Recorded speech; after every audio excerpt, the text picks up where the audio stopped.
What's up, everybody? Welcome to DFS by the Numbers. These are my first look picks and first look cash build for week 11 of the NFL, and it's really crazy to think we're already in week 11. The season is definitely flying by fast, and it's been a good one. It's been probably my best football season of my life. Had my best week of my life like 2 weeks ago. Had a really interesting week last week. It seemed like pretty much every 1 o'clock game busted besides the Tampa Bay game. And then I didn't even check DraftKings because it was looking so bad, but I checked it towards the end of the slate. I was actually doing pretty well. I was right on the edge of the cash and right on the edge of the single and cashing on both of those. And then it looked like I was just going to miss it. And then all of a sudden, a Kyler Murray to DeAndre Hopkins Hail Mary 50-yard touchdown to make my whole day there. So another great week for me. Hopefully you guys did good as well. Hopkins and Murray definitely did bail me out from a week that it seemed like a lot of the chalk busted here. So this week's going to be really interesting as well. We don't have a lot of great quarterbacks up top. We don't have a lot of great plays in general, so it's going to be really interesting. I think there's a lot of value. Going to talk about some of those plays here. Before we get started, if you guys can always leave a like, subscribe if you have not yet, would appreciate that a ton. But with that said, we're going to start with the quarterbacks here. So as always, in my first look cash build, I'm going to talk strictly about my first look cash build plays. We're not going to go into many other plays. If you guys do want to check out my video with all my full plays, check it out. It's going to be out sometime on Saturday.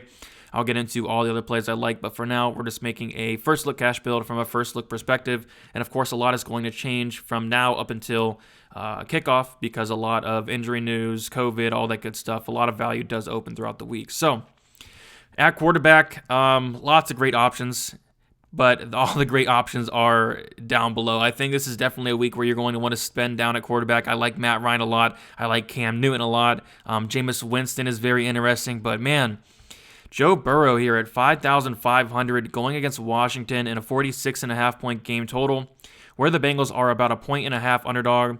And Burrow's actually averaging 20.6 DraftKings points per week. Tons of volume for Burrow every single week. 370 passing attempts this year. He's averaging 41 passing attempts per game. He's had just 2 games where he scored under 17 DraftKings points against 2 good defenses in Pittsburgh and Baltimore. I remember that Baltimore game, it seemed like he was getting sacked every single play. And I really do love this play in cash just due to the amount of volume that Burrow throws. He throws the ball an insane amount. I remember one game he threw the ball like 60-something times. I think it was against the Browns earlier in the year. But yeah, I like Burrow here as a cash play just due to the volume. I think he has a nice floor. In tournaments, I think he has some really solid stackable options. AJ Green's 3,600. T. Higgins, Tyler Boyd. Yeah, I like Joe Burrow a lot this week. Hopefully he goes underlooked here or overlooked. I do think that Winston's going to draw a lot of ownership. I think Cam Newton's going to draw a lot of ownership. I think Matt Ryan's going to draw some ownership. And I don't really see many people playing Joe Burrow this week. So 5,500, I like it a lot for cash, and I will have it in tournaments as well. Going into the running backs, and man, there are really not many good plays. There's a lot of value plays I like at running back. Touch on a couple here. Bernard, if Mixon does not play again. Duke Johnson, somebody I really like. McKissick. Ahmed is a good one. But I'm probably going to be, spending up at running back for the most part. So Alvin Kamara up top, 9,200 is somebody I really like going against Atlanta. 50.5 point game total, which I believe is the best on the slate here, where the Saints are 5-point favorites. He is averaging 27.7 DraftKings points per week, and I really do love Kamara and cash here. So Drew Brees is out, so I do feel like they're going to lean on Kamara even more here. Drew Brees is really good at checking down the ball. Hopefully Winston has some checkdowns as well.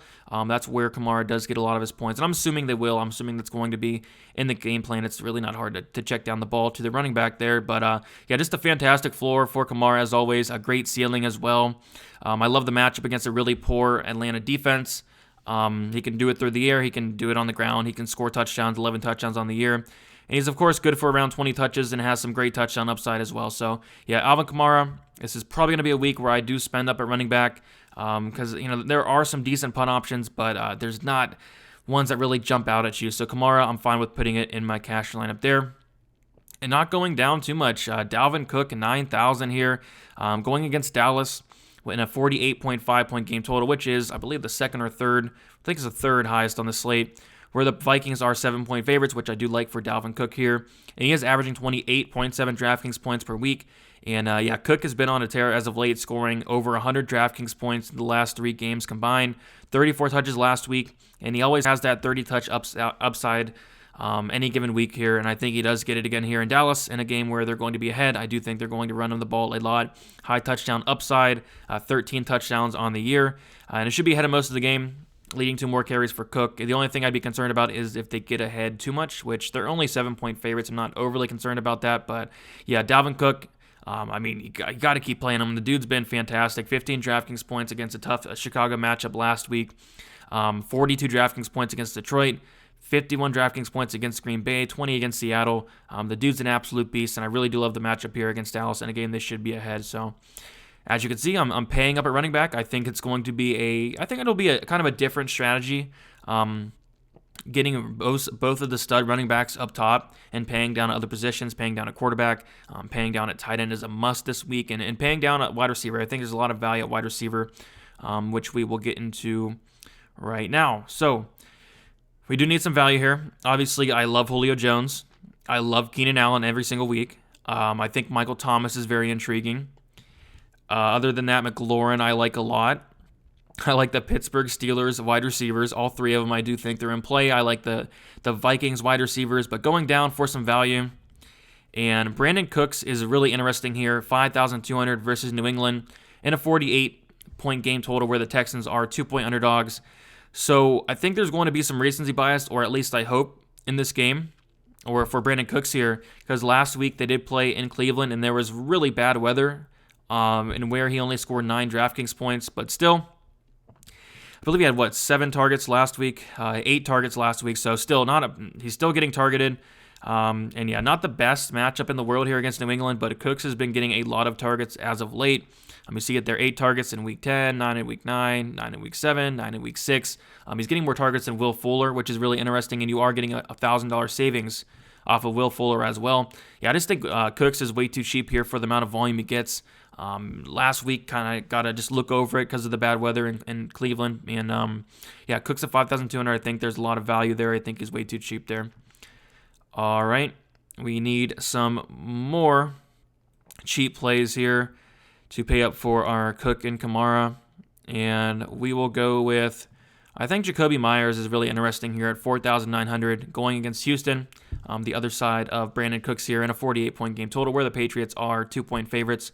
So he is Cam Newton's favorite target. Has been fantastic the last 4 games, scoring 15, 31, 13, and 10. Still no Julian Edelman, and Harry has not been doing anything at all. I think Harry had 1 target last week or 1 reception, something like that. And yeah, he seems way too cheap here at 4,900, and I do think there is some solid upside as well against this poor Houston defense. Just a really good matchup, really good price, really good value there for Jakobi Meyers, who has been pretty good as of late.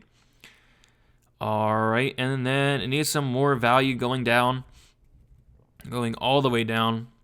And played this guy last week, and it worked out really good. JAKEEM Grant, 3,500 versus Denver, and a 45-point game total where the Dolphins are 3.5 favorites.